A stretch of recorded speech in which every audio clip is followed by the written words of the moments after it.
Comment j'ai créé mon équipe de choc? Comment réussir à recruter ses collaborateurs, ses employés, ses salariés? Comment faire pour monter une entreprise qui va vous permettre de réussir à l'international, sur internet ou dans n'importe quel domaine? Bonjour à toutes et à tous et bienvenue dans cette minute coaching. Je suis Alexandre Cormon, votre coach en développement personnel et mentor business depuis 2007. Si vous regardez cette vidéo, c'est pour vous partager mon parcours. J'ai la chance de diriger 2 cabinets de coaching, un à Paris, un à Miami, et d'avoir plus de 30 collaborateurs au quotidien. La question qu'on me pose souvent, c'est: Alex, comment tu as fait? Comment tu as fait pour recruter les bonnes personnes? Comment tu as fait pour grandir, sachant que tu es entouré de nouveaux collaborateurs? C'est une très bonne question et en fait, pendant des années, je me suis heurté à cette problématique d'un jeune entrepreneur.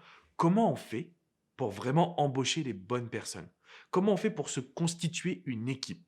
La première chose dont on vous parlera souvent, c'est les process.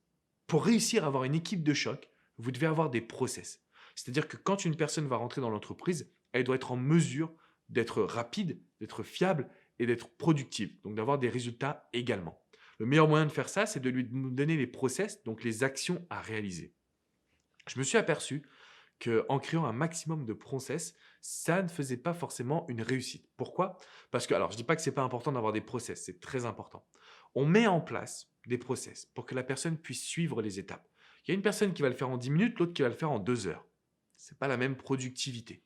Et donc en fait, ce qui est très important, c'est aussi de pouvoir jauger le temps qu'une personne va passer sur une tâche. C'est très important quand on veut faire un recrutement positif de savoir quel est le profil de cette personne, quelles sont ses missions, quelles sont les deadlines, combien de temps ça devrait lui prendre. C'est le meilleur moyen pour jauger la qualité du travail d'une personne. Mais si je vous fais cette vidéo, c'est pour vous parler d'un autre point, qui est en fait le point crucial.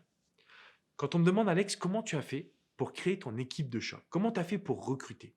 En réalité, j'ai une astuce à vous transmettre, une astuce qui a changé ma vie vraiment d'entrepreneur. J'ai arrêté de recruter des personnels sur du point spécifique. Prenons un exemple concret. Si vous avez envie de recruter un directeur commercial, vous allez avoir du mal à savoir si les personnes que vous allez recruter sont bonnes. Est-ce qu'elles sont fiables? Est-ce qu'elles sont aussi fortes qu'elles veulent bien le dire? Est-ce que vous pouvez avoir confiance en elles? Ce sont des questions qui sont très importantes. Et quand on va recruter un directeur ou quelqu'un qui va vouloir nous aider, en fait, ce qui se passe généralement, c'est que on vise le top player. On vise la personne qui va pouvoir nous faire changer notre entreprise. Et pour ma part, ça s'est jamais passé ainsi. À chaque fois, j'ai été déçu. Donc, j'ai adopté une autre stratégie que je voulais vous partager justement. C'est la stratégie du recrutement d'assistants. Concrètement, avant de recruter des personnes, je recrute des assistants. Donc, la première personne que j'ai recrutée, c'était mon assistant qui a pris du pouvoir parce qu'il a su gérer des missions.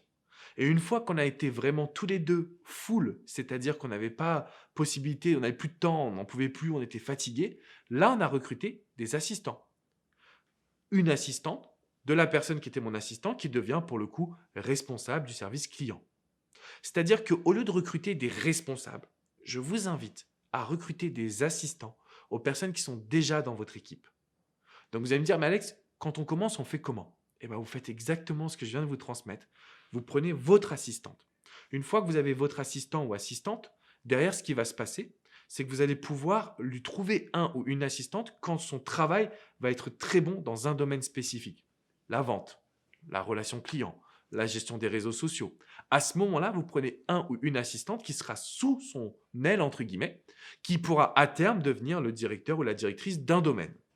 Et donc, pourquoi recruter des assistants? Premièrement, parce que vous êtes dans une situation où les salaires ne sont pas les mêmes. On est sur des salaires qui sont bien inférieurs. Deuxièmement, on a des personnes qui sont motivées, qui ont soif d'apprendre. Et donc, tout de suite, qui vont être proactives. Troisièmement, quand vous récompensez une personne d'un poste d'assistant à un poste de directeur ou de gestion, on a une vraie reconnaissance de sa part. On a une personne qui gravise les échelons, entre guillemets. Et donc, ça crée une structure d'entreprise. C'est comme ça que je suis arrivé aujourd'hui à avoir 6 personnes qui dirigent des pôles.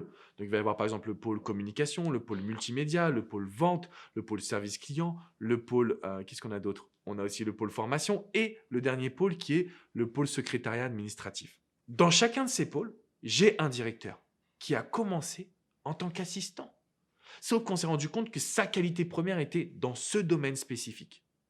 Et tout de suite, cette personne-là a pris le rôle de directeur. Et on a recruté à ce moment-là un assistant pour pouvoir l'aider. C'est le meilleur moyen de fonctionner. En tout cas, c'est le meilleur moyen pour moi. Donc, si aujourd'hui vous demandez comment créer une équipe de choc, commencez avec des personnes qui ont envie. Mettez-les dans une forme d'assistance qui vont vous faciliter votre travail. Et ces personnes-là vont au fur et à mesure gagner en compétences. Et là, vous allez avoir une équipe motivée, soudée et ce qu'on appelle les top players, c'est-à-dire des personnes qui sont expertes de leur domaine.